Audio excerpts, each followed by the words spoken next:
Welcome to A&N Live. Tonight we're going to talk about the children. And I got a better microphone than last week, so hopefully you'll be able to hear me better tonight. It's a very special night because we have three very special guests with us. I'll start with Chad. Chad is a psychiatrist for children, and he'll tell us a little bit about himself in a moment. Collett is a psychologist all the way from down under in Australia. She is also a show host for a show called Mums at the Table. And Silvia has YouTube channels, so she's a YouTuber. We're very cool here. So we're going to talk about children tonight, and I want to open up first to Collett. Let me start with you. How hard is it to communicate COVID-19 to younger children? Look, it's. I think the trick is that parents can often feel overwhelmed themselves, and sometimes our own anxiety is what we are projecting onto our children. Our children really need to just feel safe. That's particularly young children. Young children need to know that they're safe, that you're their safe space, that your job is to keep them protected. So it's not that we're sugarcoating. It's just at that age they can't cope with huge amounts of information and over-information. I mean, we're all being over-bombarded by information at the moment. So it's not as tricky as we think. I think it's just as adults, it's us being unsure about how much information to give them. So that's where it's tricky. It's us as parents trying to figure out what do I say and what don't I say. That's very good insight. I have three boys, as many people do, but recently we had a visitor who was coming to do some work for the house, and we opened the door and he was wearing a mask, and one of my boys came out and said in a very loud voice, "Daddy, does he have the virus?" And it was this really awkward situation.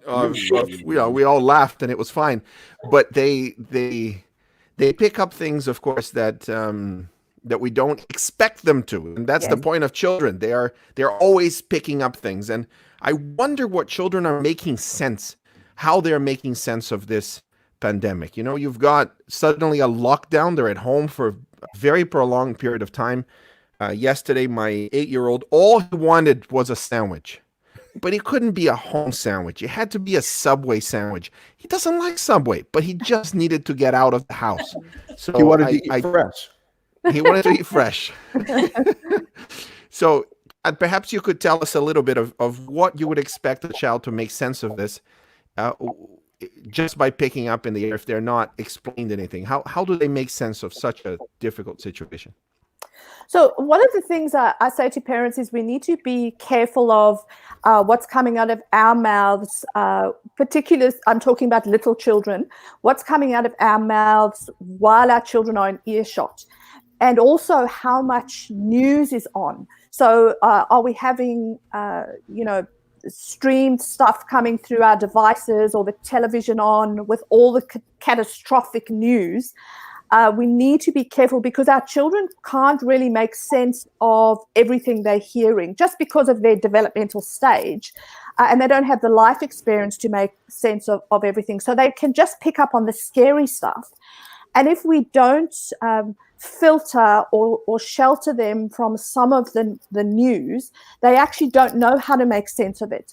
And so really, I say to parents, keep some of your deep or bigger conversations, even your own fears, keep those for times when your children are in bed or out of earshot. So it's not that parents aren't trying to process their own anxieties or fears, but do that with other adults. And just to be clear, you're not mentioning to talk to them at bedtime about all these catastrophic things. Right? Absolutely no. So you wait until your children are asleep is kind of what I'm saying. Yeah. Brilliant. So that's not their bedtime story. Terrible nightmares. No, absolutely. So it's just us keeping our conversations away from our children's earshot. And then when we do talk to our children, actually ask open-ended questions. So say things like, what have you heard? What do you know about this virus? If they've used the word virus, say, what do you understand about the virus? That also helps us not to jump in with big details that they're not actually asking about. We actually can hear what they know first and then answer their questions as directly as we can. But actually, little children need very little detail on the virus. They really, again, I just have to emphasize, they need to know that our job is to keep them safe, and they don't need to know that, they don't need to know the pandemic details. They just need safety, particularly, I'd say particularly under fives and early primary age children. They just need to know that we are there to keep them safe and love them. And we can even say things like there's some very clever scientists that are looking for cures for this. And it's a bad illness, so we do keep in. We wearing masks or doing things to keep grandma safe or other people safe. But while we stay at home, that's the job we can do. We can wash our hands. We can stay at home and wear masks to do the best that we can while the very clever scientists are working towards a cure for this. So simple language. Fantastic. Well, I'd like I'm to add coming back to you, Chad. I'm coming to you in a minute. Yeah. I just want to say hello to Maria from Argentina, desde Argentina. Ooh. I am Brazilian, so I love Argentinas. Let's talk to Marissa. Where are you talking from, Marissa? She thinks it's a very important topic. Let's see what she's coming from. Why don't you write it down? If you're watching this live, write it down where you are watching this from so we can have an idea of the scope of how many people are watching and where they are from. Chad, you had something to say. Yeah, just to add on to what Collett was saying, I think the other thing that we also shouldn't be afraid of is if you don't know an answer to something, don't be afraid to say that too.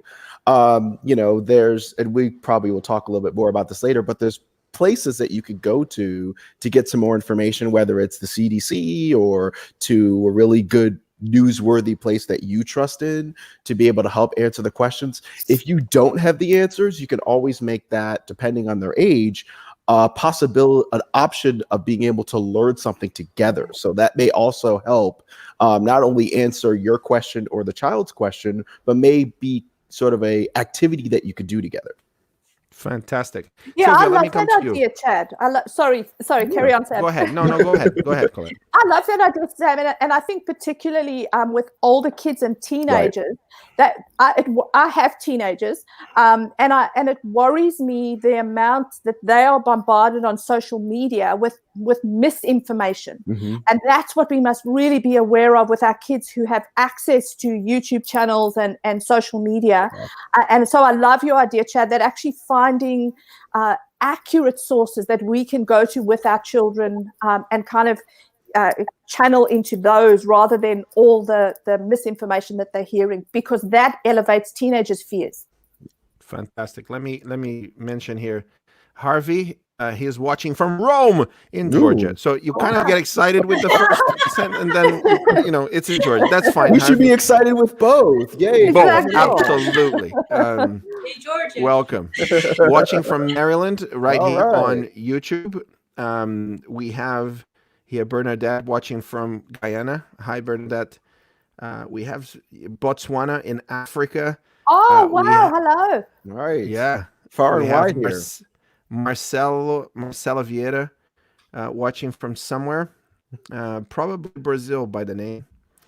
Then Long Island, New York. So we have people watching from all over the place in YouTube and Periscope and Facebook and whatever other technology they can connect. A&N Live is there. So, Sylvia, let me come to you. You dedicate a lot of time explaining things to children. Your YouTube channels are for children. Do you have any suggestions of how we can explain this to children? We talked about young children. Let me focus on the perhaps 5 to 10-year-olds. That they're not so young. They get a lot more things. How would you explain this to them? Well, I have a 8-year-old, and we try to be very honest about it with him. Of course, I'm not giving him statistics, like I'm not giving the harsh information, but I think they need to know what's going on. And they need to know that what we're doing is to protect them. We're doing our part. And the most important thing for me is not to show fear, because you know what, when you're afraid and you see that you're afraid, even if you don't say anything, even if you don't explain the details or anything, the kids, they pick up, like, and they get anxious, because if my mom, if my dad, if they're afraid, like their minds, even if we don't give them information, they will pick up, and they will feel insecure and anxious. So we decided to tell them what's going on, of course, like a kid-friendly explanation of it. And they're okay. My husband, he built a playground on our backyard, like from scratch. Yes. Like we're trying to keep them occupied, and keep ourselves occupied as well. Like just so we're not thinking about that. And while we're home, we're being okay, we're being happy, and we're secure. Like when we go out, like some people, they don't have backyards, like myself, right? So they live in apartments. When I go out with the kids, I don't go out. I go around the block. Like we go with our bikes, our scooters, and we go around the block. We're out, we're in. They didn't touch anything. They're with their bikes, like, so we're okay. And they're still going out. So I guess that's an option for those who are not, like they don't have the backyard option. And one of these days, actually, my eldest kid, Victor, he was praying, and you don't know how much they pick up, like and, we're doing our worship before bed, and he was praying, and he said one thing that I was like, whoa. He said, we have a conversation to God. I tried to tell them that God is our friend, and he needs to hear from our hearts. And he was telling God, he said, God, please help the families because of the coronavirus. A lot of families, they're afraid and they're scared, but protect them, God, because you love the families. You love the families. And I know you're the one who created the coronavirus. I was like, because you created everything. But you know what? We deserve it. And I was like, oh my goodness. And I was like, we deserve it because we sinned. We chose this. And he was like, but you don't want us to suffer because you sent us your son. And you know what? It's all up in his mind because we gave him the information without knowing. And he has the, like the explanation on his own little mind, his own little way of explaining this, even though it's not exactly like that, but he got it. And he's like, you sent your son, and one day we're gonna go to heaven, and there is not gonna we're not gonna have any sickness, no coronavirus, and we're gonna be happy. And I want to go to heaven so I can fly. Like so then he went to another dimension of the prayer. But like when we're honest with our kids, and they ask questions. And when they ask questions, we have the chance to answer them, and we got to answer in a way that they understand, and in a way that's comprehensible. Right.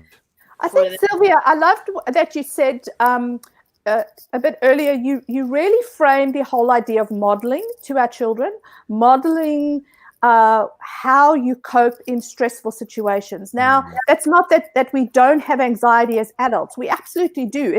It's our brains. I often explain to adults and children, it's our brain's very natural way of responding to something that is threatening or dangerous. Anxiety actually keeps us safe. Accurate levels of anxiety. Gordon Newfield from the Newfield Institute in Canada talks about anxiety being like an alarm system.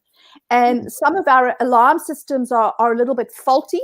And so I explain it like we have an alarm system in our house, and when the toast burns, the alarm system goes off when there's toast burning. It's not your house burning down.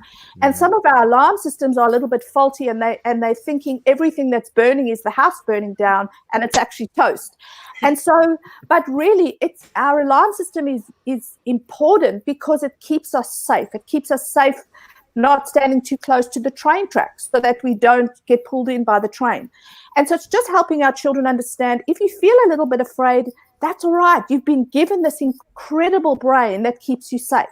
We've just got to find ways that we make the alarm system work accurately so that it's not registering burnt toast every 5 minutes.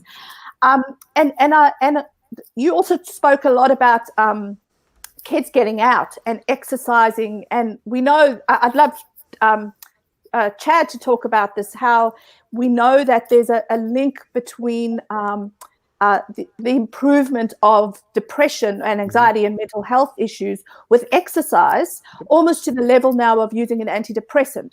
Now, I'm not saying please stop your antidepressants. You go and talk to Dr. Chad first before you decide to Good stop advice. your medication. But Chad, I'd love you to talk about that. Sure. Yeah, there definitely is a lot of research out there that could connects exercise almost like an antidepressant. If I'm not mistaken, I believe a Dr. John Rady, amongst a lot of his things that he talks about with autism and other things, he also talks about exercise and how it connects. It helps with increasing your endorphins. It increases a lot of chemicals in your body that almost react sort of like antidepressant would. So, it's helpful to be able to do some of those exercises and any other activity that you find are really enjoyable, whether you're on antidepressants or anxiety medicines or not. It can be a really beneficial thing. The other thing I just want to add to what Sylvia was talking about before about getting outside, we always have to think too about the fact that getting outside is sort of a socioeconomic luxury, meaning depending on where you live and your abilities, you may not be able to go outside as what we would think of as outside. You may have to be very adaptive to what you can do, whether it's, if you live in an apartment complex, kind of just ride your bike around the streets of the apartment complex, or if you're able to drive to a park and be able to do that. Or in some instances, you may have to be really imaginative and sort of like what I did when I was a kid and create a tent in your basement. You may have to just be really creative about your opportunities of feeling your new environments to be able to create those endorphins that can be very positive and enriching, just like an antidepressant would. Yeah. Chad, And let me follow up with a question here from Marissa in Maryland. Well, actually, Silver Springs, so she is right next to us. I can almost hear her.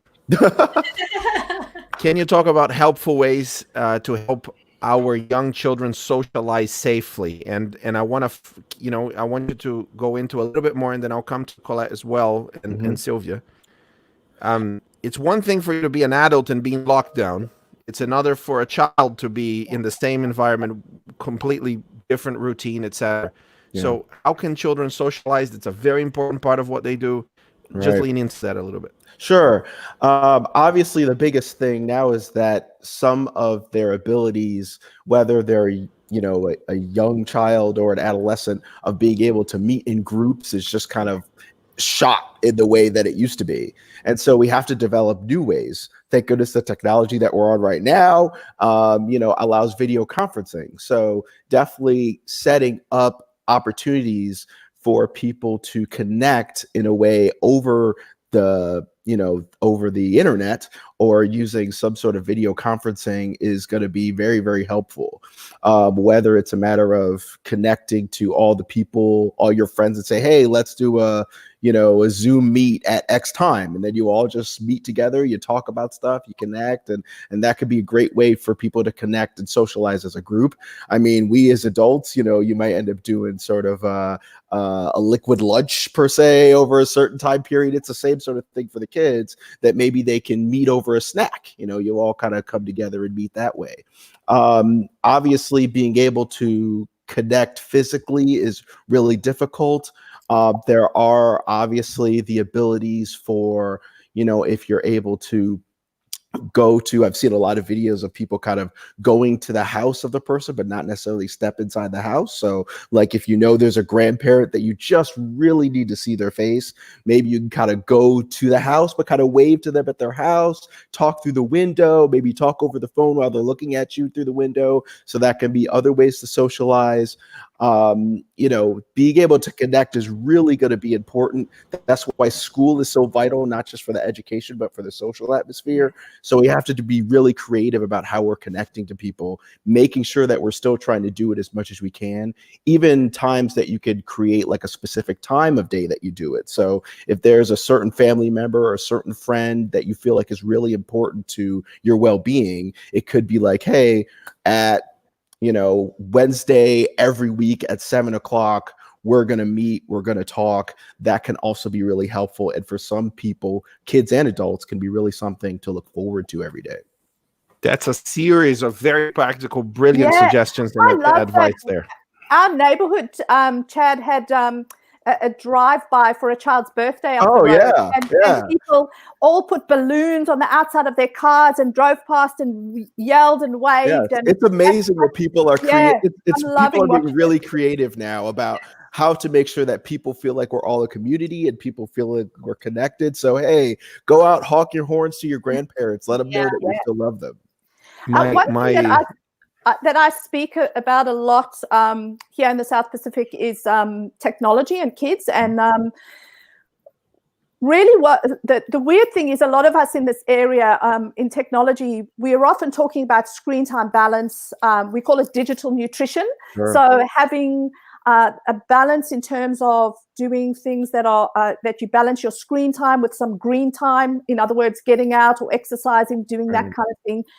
However, what we've also said is some of our rules have had to change during this lockdown, where our children are actually spending more time on screens than what we would usually recommend, but not just random screen time. We're actually still looking at the digital nutrition. So not spending hours and hours watching Netflix in an isolated environment on your own.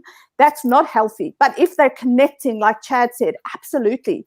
But then still not letting things fly out of the window, like not having technology in bedrooms for children, having technology in public spaces where we can monitor our children's body language, we can see what they're accessing. Social media is not recommended for children under 13. So being aware of what your children are accessing, the devices, and looking at, Facebook has actually just recently brought out a Facebook Messenger for children that parents can access. So children can chat, and parents have access for young children on everything their child is saying and accessing. So we have to be a little bit more on top of where our children are accessing media, what they're saying, who they're connecting with, but still allowing them to connect. Here's a practical tip from what Chad was saying. One of our boys had, actually they all do now, these hangouts with their friends from school. So they all kind of, get together and that's it. They just talk for an hour. And inevitably, at some point, they will get the iPad or the iPhone out, and they will start showing their pets. They will start showing every bedroom. And here's an advice from a bad experience. Make sure the house is tidy before you enter one of those hangouts, because they will show everything there is in your house. But it's a very helpful thing. Let me come to another question here. This one is a situation. Diego is asking from New York, where you are, Silvia, I think, or nearby. How do you deal with divorce houses and the children are getting perhaps bad information and paranoid anxiety from the other parent? Now, if you would like to share this link wherever you are, please share this link so others can watch it either live or later. But go ahead and share it now. And if you have a question or a thought or a comment, just add it to the chat. We're picking it up from everywhere. So wherever you're watching this, just add a comment. We'll bring that up here or at least mention it. So go ahead. Anyone? Divorce, I guess how do you handle start. So I think the most important thing when working with divorced parents is there has to be some agreement between the parents about what they're going to share, where they're going to share stuff, how they're going to share stuff. So they're, especially in the midst of this, it's a big important thing to be communicating as a family. Obviously, not every family dynamic is perfect on how they're going to be able to come together, but hopefully there are going to be some things that they can at least have a baseline understanding mutually about what they're going to talk about and how they're going to talk about.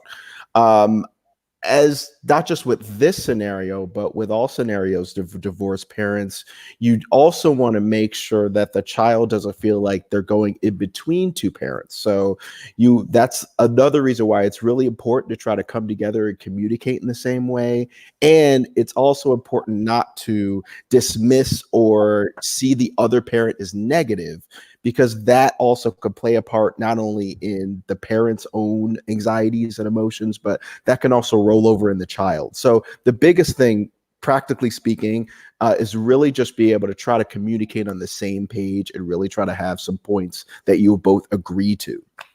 Yeah, and I agree, because I think I often say to parents, your children need to be your priority. So even though you as parents will have disagreements and there will be past pain that might have gone between the two of you, your children is still your common, the common place that you come together, and you both have your children's best interests at heart. And so it's really trying to put aside your disagreements, particularly in this time, to find some kind of agreement for how you can look after your children and their well-being best, despite your differences. So, yep, your children are your priority in this time. Yeah, I think you got to think that right now it's not time. It's not a time for politics. Like, you're not trying to be the better person. Like that the kid likes the most or anything like that. It's the kid's interest at heart. I'm wondering if the question from that time to fight over power, like, or who wins this, like it's time to think about the kids. Yeah. Right. I'm wondering, Sam, if that question is also from someone who's struggling because perhaps their ex-partner is not watching this, and they're struggling because of the information that's happening there, and there isn't anything they can do to change it. Mm-hmm. And so I think even in those situations, I agree with what Dr. Lennon said, that we must have our best children's interests at heart and so on. But some parents, they still have their own pain, and we can't actually control what's happening in the other home as much as we want to. So when our children do come to our home, you can still alleviate your child's anxieties. You can still give them factual information. You can still make your place a place of peace and a place of safety and a place of rest, not in competition with your ex-partner, but just because of where your child is at, you keep your home as a peaceful place, so that your child can know when they come to you, there will be rest.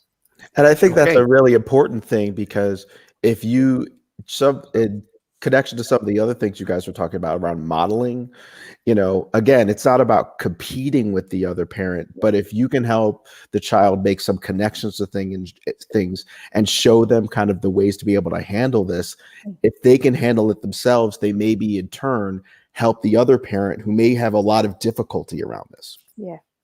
Mm-hmm. Let me say a few hellos. We have Izzy, who is watching from Saudi Arabia. She is watching it on 2 a.m. Facebook, and it's 2 a.m. And we talked about in a previous show the importance of sleep, Izzy. But you're very welcome here.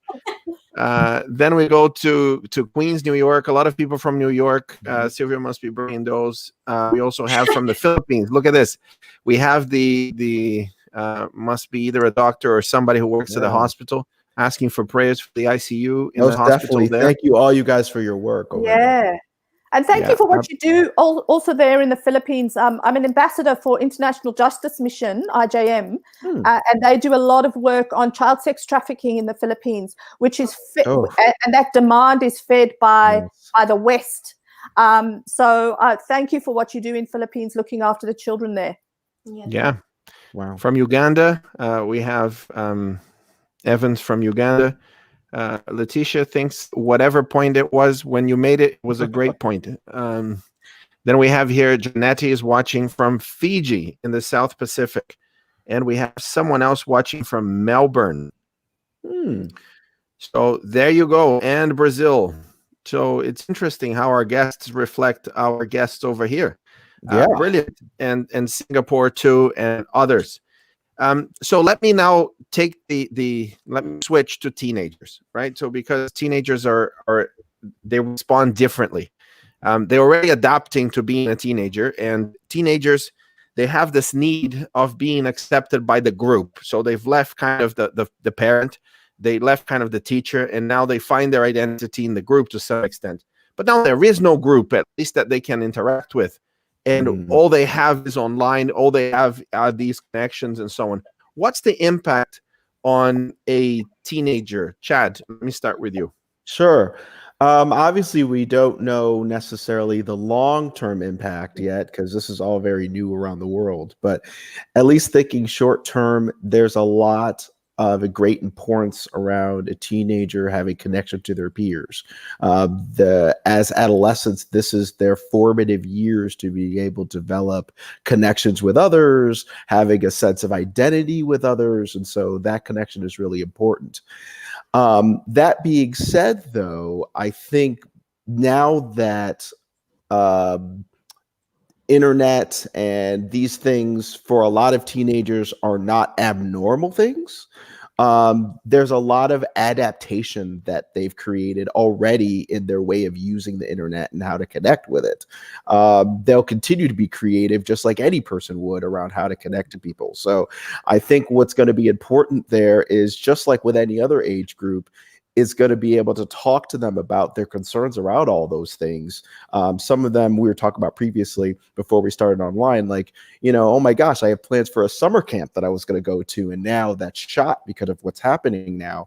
I think it's important to be able to discuss those concerns as they come up, and in the same way that Collett and Silvia were talking about before, how to talk about their feelings, the same rules apply with adolescents, to be able to talk about how they're feeling about all these things. And you may find that you're going to have a way interesting conversation that you've probably ever had with your adolescent now, because you're so much in close quarters, and for better or for worse, you have to communicate with each other.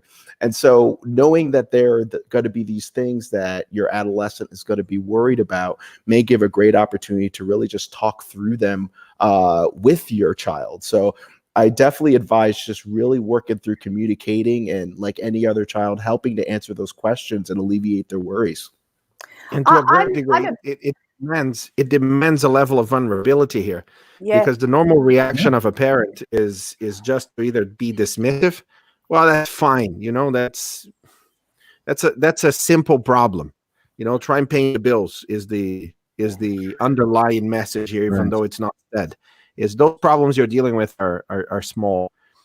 So there is a level of vulnerability that is necessary to say, well, you're right. That is when I was living what you're living through in terms of the pressures and the needs to fit in and so on.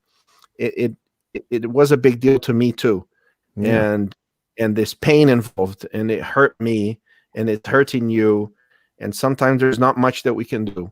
And just that vulnerability of admitting that it is a breakthrough in communication, for one, because the parent is no longer the one who is invincible. Now, everybody knows the parent is not invincible, and our children know that better than others. Especially when they become teenagers, they do. Yes.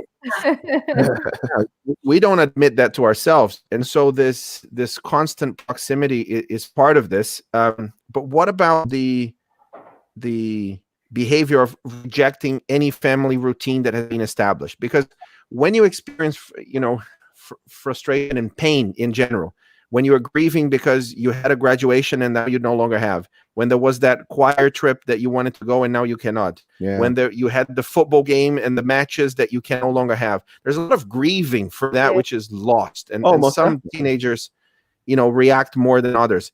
And then that pain that is being felt and perhaps not worked through always turns into blame, which in close family quarters, that pain turns into a blame game of you did this, you didn't do that. And there is a natural withdrawal from the family routine. So, if there is a Christian family that has worship, let's say every day, suddenly the teenager no longer wants to take part in it. And if they're forced to be there, they're going to be quiet. They're not going to sing. They're not going to pay attention. They're going to be on their phones. And if you take the phone away, they will resent you for it, and so on. So I'm talking about the spiral of being more and more excluded from the family because you're not dealing with that pain. perhaps Collett, you were going to say something, but Chad, I can see that you want to address this, so No, please go ahead. Okay. Would you like me to start, Collett, or would you like to? Yes, start, Chad. That's fine.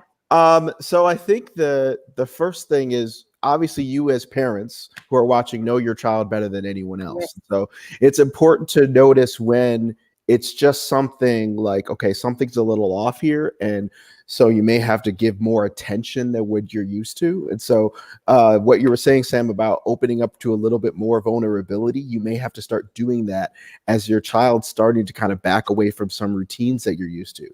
And it's always important, more now than ever, again, to be able to communicate and checking in.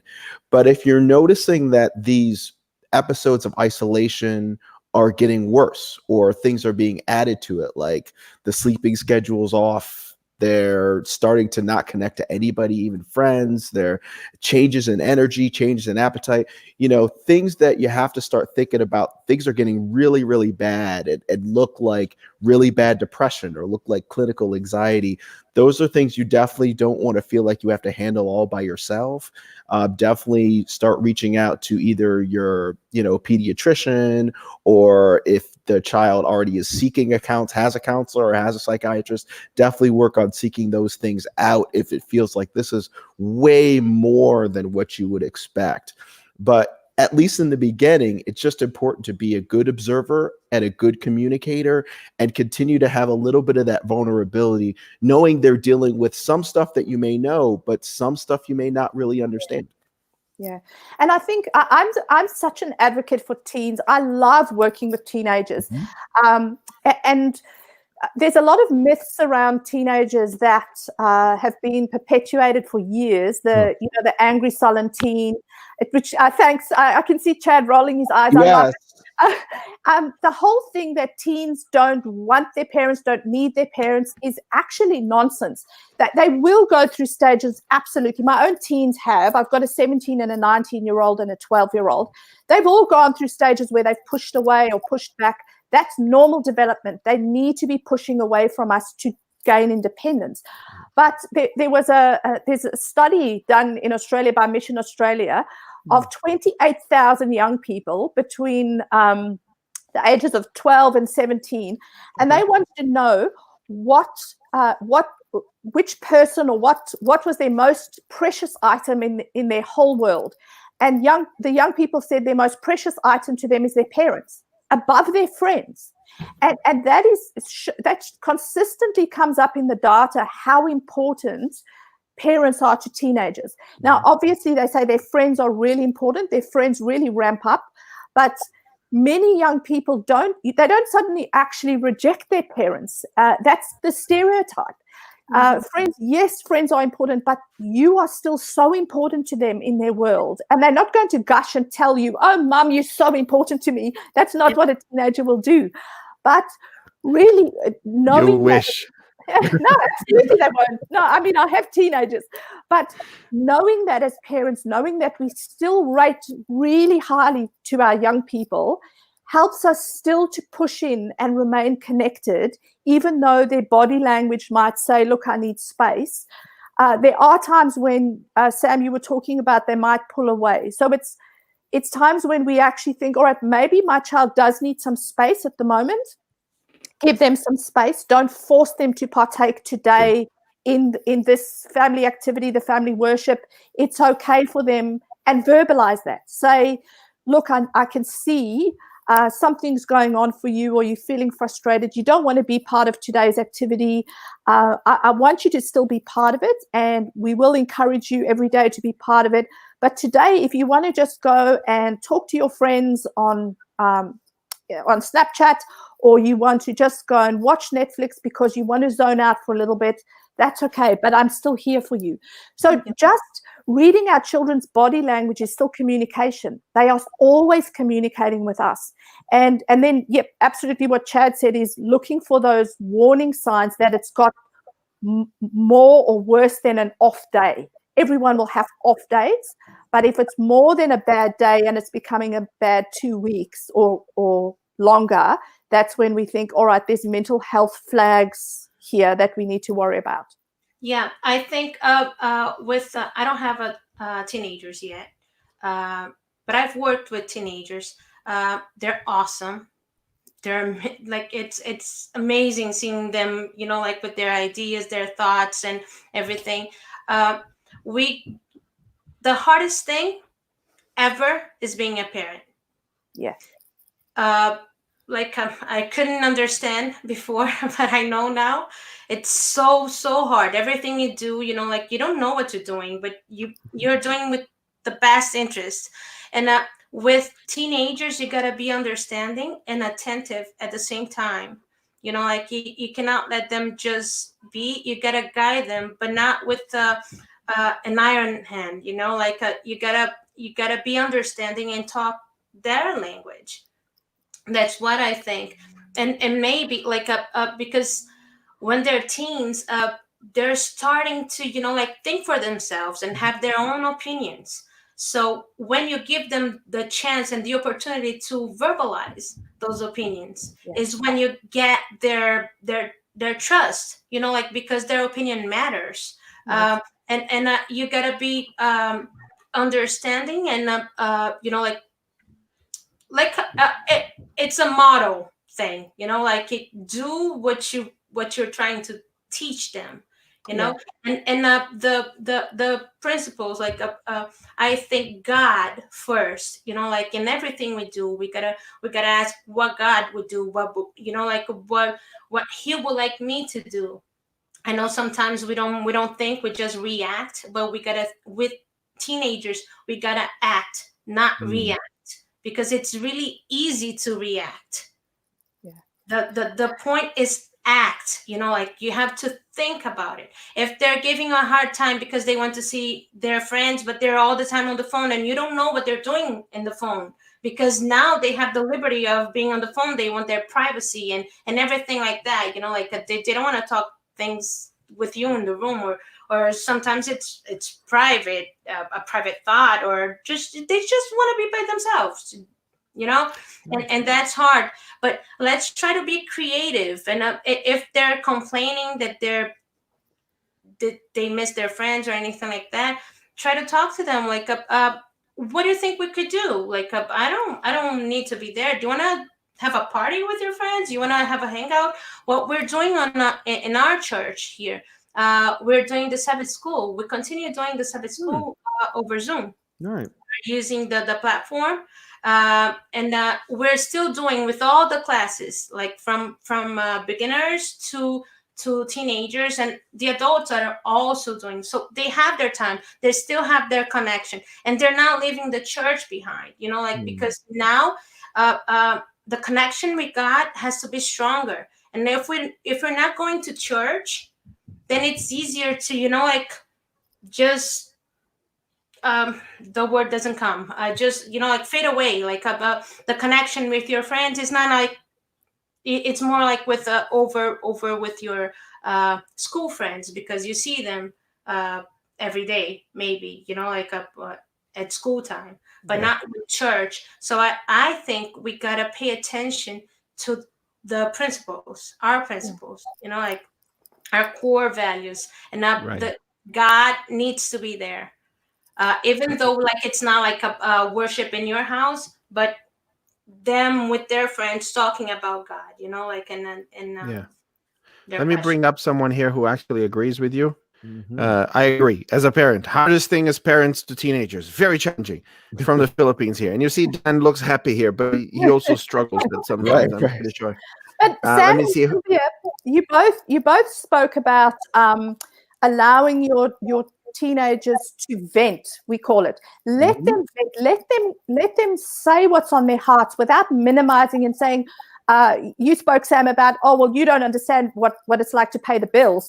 But for them, if they're grieving that they've lost certain connections, or the camp's been cancelled, that is important to them. So don't say, oh, that's silly, that's not important.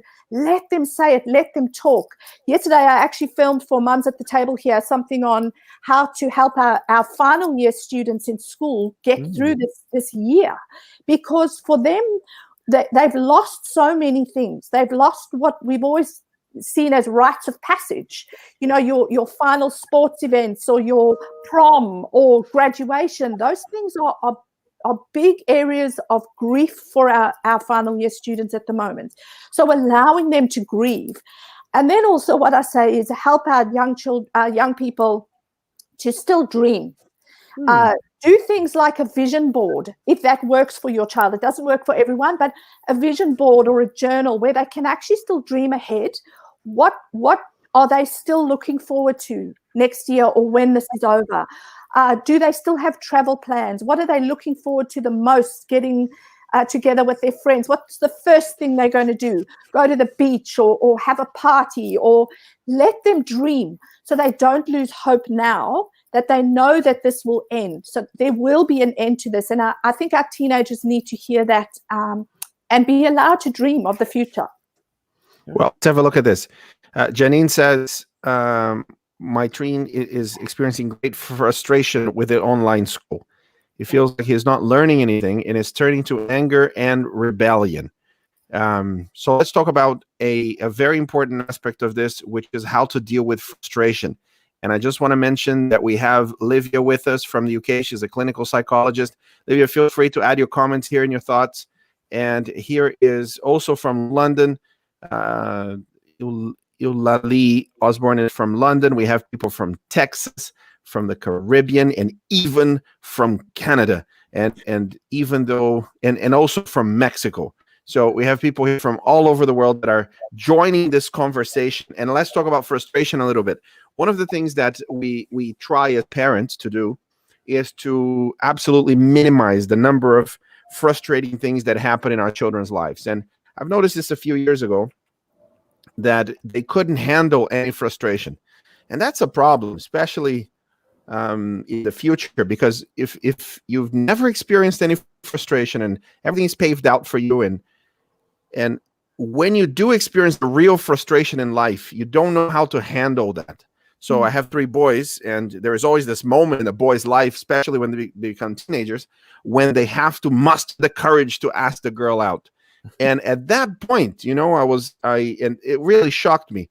I read a series of articles of boys that were trying suicide because the girl said no.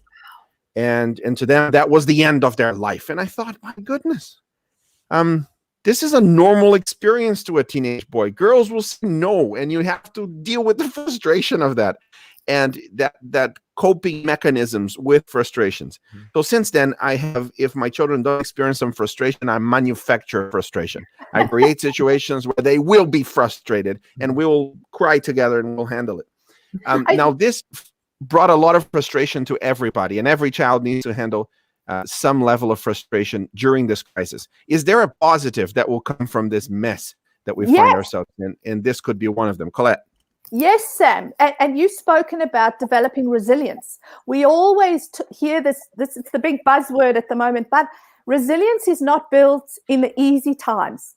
And I hate saying that. I wish that wasn't true. Resilience doesn't come when everything is easy. Resilience and grit is built when we have to push through the hard stuff. And even using humor with our teens, not when they're frustrated. At other times I've used humor with my teens. There's so many toilet paper memes out there, on COVID. And there's one that says something like, COVID-19 is our teenagers' future story to tell their grandparents. It is their walking up the hill in the snow without shoes moment. And so for them, it's what they're going to talk about one day. And you can use that when they're feeling relaxed, talk about that. But yes, some of this stuff will build resilience to know that life doesn't end. And it's not, we don't say that to them when they're venting and they're frustrated. We don't minimize it then. But letting them know that life doesn't end. It's not going to be over just because they didn't have something that they'd hoped for. And also on that schooling, I wrote a blog post and spoke on Moms at the Table as well about schooling. I've seen this term used in America as well. This is not homeschooling, it's crisis schooling. So it's very different. Yeah. It's not how people who homeschool have all these support systems around them, and homeschool parents can meet up. This is not that. And so if for our children, other than perhaps our final year students, for most of our children and our teenagers, parents will be quite surprised at how quickly they get through their content. Your child will likely be getting through a 6-hour day worth of schooling in 2 hours, because you cannot have sustained attention for 6 hours. That's not what happens at school. They're walking to classes, they're having lunch breaks, they're chatting, there's physical education activities. They might get through their day in 2 hours. And also, a lot of this is going to just be factual recall. There's a lot of stuff you can't do online. And so I say to parents, if your child is having a bad day, you know what? If they don't do their schooling for that day, so what? You get hold of the school, you connect. Schools are being fabulous at the moment, where if parents just connect in and say, my child is really struggling at the moment. We actually had an off day.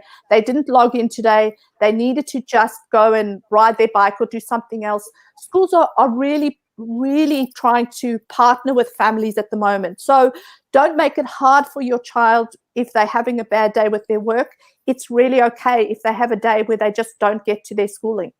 And I think an important thing to think about too is in that same realm that it is sort of this crisis schooling, that all around the world we had to kind of develop different sorts of ways of doing schooling, that it's different than what the homeschool curriculum has to offer. So that may mean that teachers and parents and family members have to be a little bit more creative in terms of their education. So they may have to say, okay, well, we're learning history. You've already gone through all the history stuff in the book and you've already done this. Let's go online and look at a museum. There's plenty of things that we may have to develop new techniques and develop new ways of doing some extra learning in a different way, since they don't have that same ability and nuance that maybe they would have in the school environment. Yeah, and I think we forget that audiobooks is literacy. So we often say, I'm also a teacher, and so we often say in this time, focus mainly on maths and some literacy every day, if that's all you can get to. But audiobooks count as literacy. And if your child is baking, that's maths and literacy at the same time. We actually forget that things like learning to change a light bulb or doing something practical in the home is still education. And you spoke about history, Chad. My nephew's school, in high school, they got the boys, he goes to a boys' school, they got the boys to build whatever they were learning in history as a Minecraft village. And that's they got into Minecraft and they built it. So there's so many creative ways we can make it a little bit more fun. And remember that not everything academic ends in a worksheet. There's lots of things around your home, listening to podcasts that your child can tell you about at dinner. That's education. Collett, I can see the parents smiling and feeling a weight off their shoulders as you speak. I don't know if you noticed, but whilst we were talking here, one of my boys, my youngest, came in with a tree branch. I did not want to address it and interrupt the interview. But we talked about the fact of doing different sort of things. He's just taking some time to learn a little bit about nature. Exactly. So brings a tree branch inside the house. I will talk to him later. Yesterday, we had a wonderful experience with my eldest. We tried to build a bigger cage for the chameleon, and he loves reptiles, and so that's his thing. So we decided to build a huge cage for a chameleon, and just spending time with him and trying to connect things and so on, that really, really helped. Last week, I decided that I was going to adhere to a request to build a tree house. And in building that tree house, my son came with the designs, and it was a 2-story tree house with 4 bedrooms. And I'm looking at this, and my wife just looks at me and she's like, "You struggle with the screwdriver. I don't know if this is really wise." And I said, "No, we're going to do this." And we went to a shop, and I bought wood and some screws. And I got as far as the ladder, which basically is 5 pieces of wood nailed to the tree. And I said, we're going to have to revisit the rest of the architecture later. And so far, that's what we've got of the tree. It's the 5 steps going forward. But they absolutely love experience. You learned. Say it again, Chad. In that experience, though, you guys probably learned a lot. How to I certainly did. How to deal with resilience, how to be able to go to the store and buy these materials. That's a little bit of math.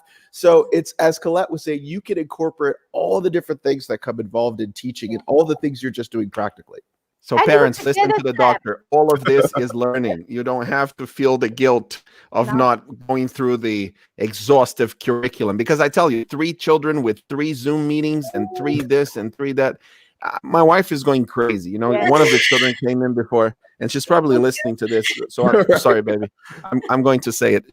One of the children came and said, "Hey, Daddy, Mommy said you need to do dinner because she's in bed. She's done it. You know, she that's it. There's nothing else happening there. So, you know, after this, let's cook dinner for the boys." Parents are exhausted They with are. all of that stuff that's going on. And I also want to say, I think it's important for parents to have a little self-care for themselves. You guys have worked very hard. You probably all learned about all the things teachers have to do, and you're like, "Oh my God, why would I ever say bad things about my teachers?" And it's exhausting to have to do all this. So I'm going to show you my self-care, Chad. there you go. I love it. And so it's good to be able to create time to do things for yourself. Colette's going to give us an example of something you can do, but it could be all sorts of different things. Just have that opportunity to say, you know what, I'm going to need a little 15, 20 minutes for myself. And don't feel bad, parents, that you're not getting it all perfect. Feel good about what you're able to accomplish, knowing that this was not what you intended at all. Can I show you what my husband created for me? Please do. Self-care? This goes on my door. let me see, what does it say? It's a bit off. Can I read it for us? Mom, Please do sleep. not disturb. Do not disturb. Very nice. That's I wish terrific. I wish that kind of thing would work. I need to really increase the volume of what happens if they wake us up before, you know, early morning, which they often do. So that's excellent. I really like an advice that I heard once.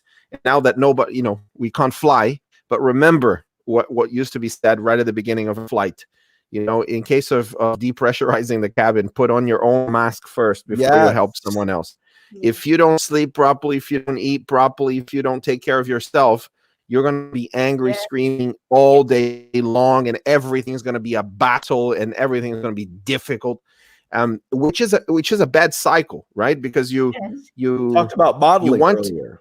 You want time to yourself, right? So the children go to bed. Fantastic. Now I've got my time. Now I'm going to relax. I'm going to do what I want to do. And before you know it, it's 11:30 midnight. And then, you know, you do that one night and you only sleep for 6 hours. And the next day, of course, you're much more, you don't have your central, you know, your brain working at full power to control your emotions. So the next day you sleep less and you do more to yourself in order to, so it's very important that we do what is necessary first in creating structure. And then, and some things are kind of holy, you know, and I think sleep is one of those things that need to be taken very seriously, because if you don't sleep properly, if you don't eat properly, in other words, you wake up in the morning, you get everything done for the family, and it's 10:30 and you haven't had breakfast yet. And that hunger, that, you know, all of that will play into your mood and how you react to different things. And it's a serious process. Last question I have for you is this. The number one factor in success measured in the world is this thing called delayed gratification. Nothing will determine your future more than delayed gratification. The ability to do what you need to do first and only then do what you want to do later.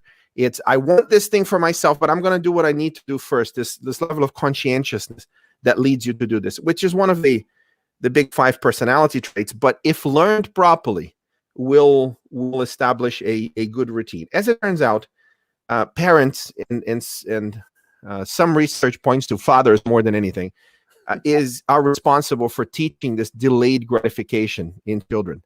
So you do what you need to do first, and then what you want to do later. So I'm going to put what we're doing here at home, and then I want some comments from you about what you think of it. We try to establish some level of routine where they only get access to the stuff they really want, you know, the high dopamine stuff that they really want to get to, such as Minecraft and the other games and so on. Once you finish your work, you can play. And that itself is the lesson, that if you get done what you need to get done, then you do what you want to do afterwards. How do you think this will play out in the future if they're able to get through that? And they have been able to some degree of success. So I like that idea. Sam, we also do something similar here. You have to have made your bed. You have to, everybody's got chores that they are involved in throughout the week. And if it's not done by a certain time, then you don't get access to Wi-Fi, even with my teenagers, because I've said to parents everywhere, the parents, you are not a hotel. Your children aren't living in this hotel at the moment where you are the servant and doing everything. Everybody needs to be helping out. You clean, you feed them, you do, you do the laundry, and they just enjoy it. Yeah. So my children all have a day when they're cooking. They're on cooking. They each have different. We actually have a whiteboard up where the roster rotates per week. So someone's on bathrooms this week, someone's on kitchen this week, and so on. And so everybody mucks in. And I think that is an important life skill, because that is life. Being part of community, part of family, part of society is, and delayed gratification is part of that. Sometimes I need to do what I have to do before I get to what I want to do. And that is a life skill that will serve them later in relationships and in work. I think there's a certain Fantastic. way Chad and then Silvia. Sure. I think there's a certain way we should be thinking about that, though. Obviously, first off, it's based on their age, right? So you don't want them, cleaning the toilets for 30 minutes and they're 5. It's just not going to happen. But the other thing we have to think about, too, that there's many people, especially those who may have autism spectrum or ADHD, when kind of putting out, okay, you have to do this thing that, one person may take 5 minutes, but that person has a difficulty staying on focus and staying on task. So it may be that you have to kind of model or modify how to necessarily do that so they don't feel like they're trapped. So a great example that we talk about a lot with ADHD kids is to be able to practice like doing a task for a short period of time, then giving yourself a break and then going back to that task for another short period of time. So homework is a great example, right? You go into your math and it's like really hard to do. So, you're going to crank it out for 10 minutes and then give yourself a 5-minute break and then come in for 10 minutes. So that may be an important thing to be able to model with them too, so that they feel like they could be able to do the task without it being so daunting. Thank you. I love That's very helpful. To decrease the time frame. Yeah, I'm just going to jump in there, Chad, and let you know that there is ADHD in my family. So I'm not going to be specific about it, but yep. And so you do, absolutely, you're right. You've got to modify sometimes for kids on the spectrum or kids with ADHD, and also depending on age. So absolutely, I have teenagers, but you're not going to have a 5-year-old cooking dinner. Right. But yeah, there's the Pomodoro technique that speaks into that, where you actually set an alarm for 25 minutes for older teenagers and adults, and you only work for that period of time. And when the alarm rings, you stop and you have a break. So yeah. Yeah, my PhD advisor has introduced me to that because I was struggling with the perfect writing I wanted to get to, and he said, no. You need to use the Pomodoro technique, Yes. which is basically you write for 25 minutes nonstop, not worrying about absolutely anything else. And when you're done, you review it and so on. So I've been introduced to that recently. It's a very cool thing. Good. Silvia, last thoughts. Yeah, I think with the kids, sometimes we're lazy as parents. And we don't want to teach them. We don't want to go through the struggles. We don't want to, and that's the thing that, I think we don't have the energy sometimes to instruct the kids and deal with their behavior or anything like that. It's very important that we're not lazy. We can't be lazy with the kids. They're not gonna say, "Oh yes, I'm gonna clean the room." Oh, of course. No, it's not an easy task, but it's an important task for them to learn. Because even though they don't like it, they feel like they belong. They're part of the household. They're part of. They're needed. It's not just like he doesn't know how to do anything. With my kid, he was 3 years old, and I was like, do your bed.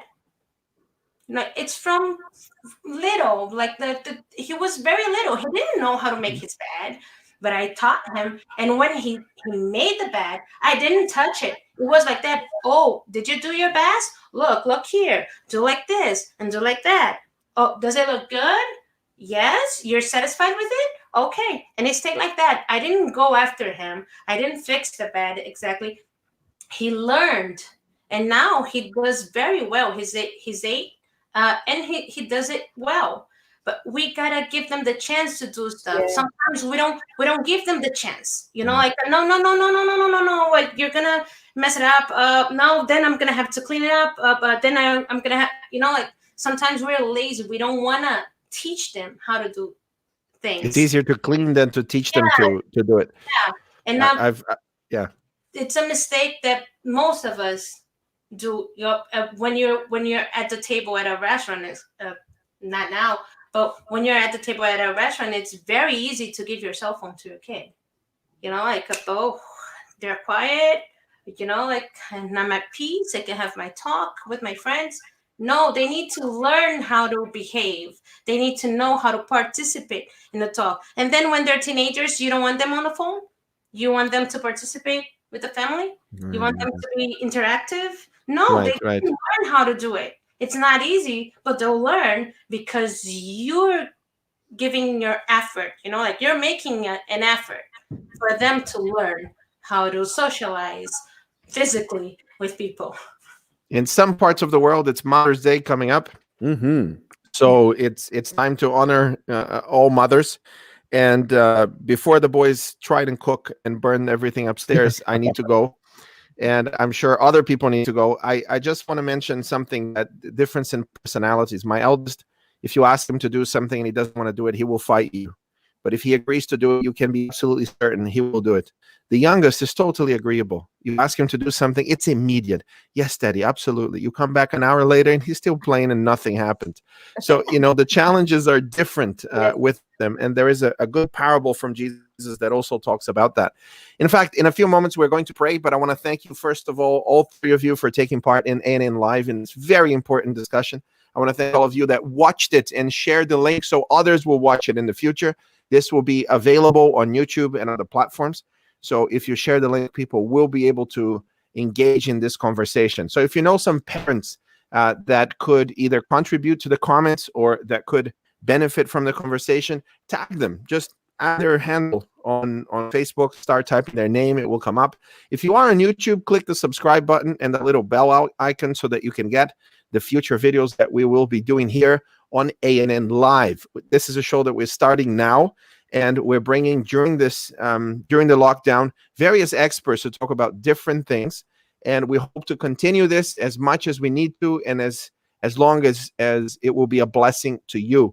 So why don't we have a word of prayer? I'm going to ask Collett if you could pray for us, and especially for the families that are going through this in one way or another, that they will come out more united by the time this thing is over. God, we just thank you so much for this time that we could spend together as a community. Even though we're spread all over the world, we're still a community. We're still your community. And I thank you that you've given us the opportunity to encourage one another. And Lord, we just thank you that you are in control. Even though sometimes things feel out of control, we know that you are still there, you are still with us, and you are the great comforter. And I pray that you would comfort parents, that you would give them wisdom in this time to know what to do with the child that you've given them and the children that are in their families. They are uniquely gifted by you to be the best parent they can be for their children. And I pray that you give them the strength and the courage to know that they are not alone. Amen. Amen. Thank you for joining us. We will see you next week. Right. See ya. Bye-bye.